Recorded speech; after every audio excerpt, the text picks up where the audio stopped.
शिकारी को वन में भटकते भटकते कई घंटे गुजर गए, मगर शिकार के नाम पर उसे कोई चूहिया तक न दिखाई दी। उस दिन भीषण गर्मी बढ़ रही थी। धूप इतनी तेज थी कि शरीर जला जा रहा था। यही कारण था कि सभी जीव जानवर और पक्षी अपने अपने घरों में दुबके बैठे थे। थका हारा शिकारी एक तालाब के किनारे जा पहुंचा। उसका ख्याल था कि जल पीकर कुछ देर आराम करने के बाद जब शाम होगी तब शिकार करूंगा।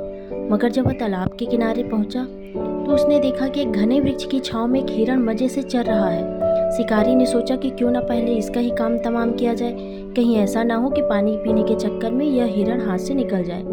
बस यही ख्याल मन में आते ही उसने कमान पर तीर चढ़ा लिया, मगर तब तक हिरण की नज़र शिकारी पर पड़ चुकी थी। खतरा सिर पर देखकर वह तेजी से भाग खड़ा हुआ। शिकारी भी उसके पीछे भागा। शीघ्र ही हिरण बहुत दूर निकल गया, मगर शिकारी उसका पीछा करता रहा। अंत में हिरण एक मोड़ पर मुड़कर एक बेल के घने पत्तों में छिपकर खड़ा हो गया। शिकारी उसे देख नहीं पाया और वह लता के पास से आगे निकल गया।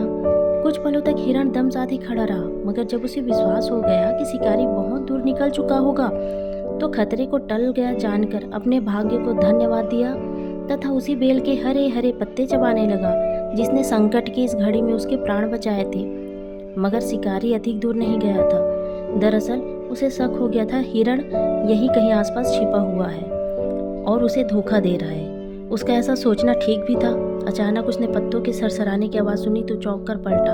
हालांकि हिरण उसे दिखाई नहीं दिया, मगर उसने आवाज़ को लक्ष्य करके एक बाण चला दिया जो हिरण की छाती में जाकर लगा। हिरण को तुरंत अपनी भूल का एहसास हुआ।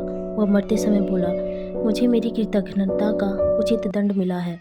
जिस बेल ने संकट में मेरे प्राणों की रक्षा की, मैं उसी के पत्ते खाने लगा। कितना कृतज्ञ हूँ मैं।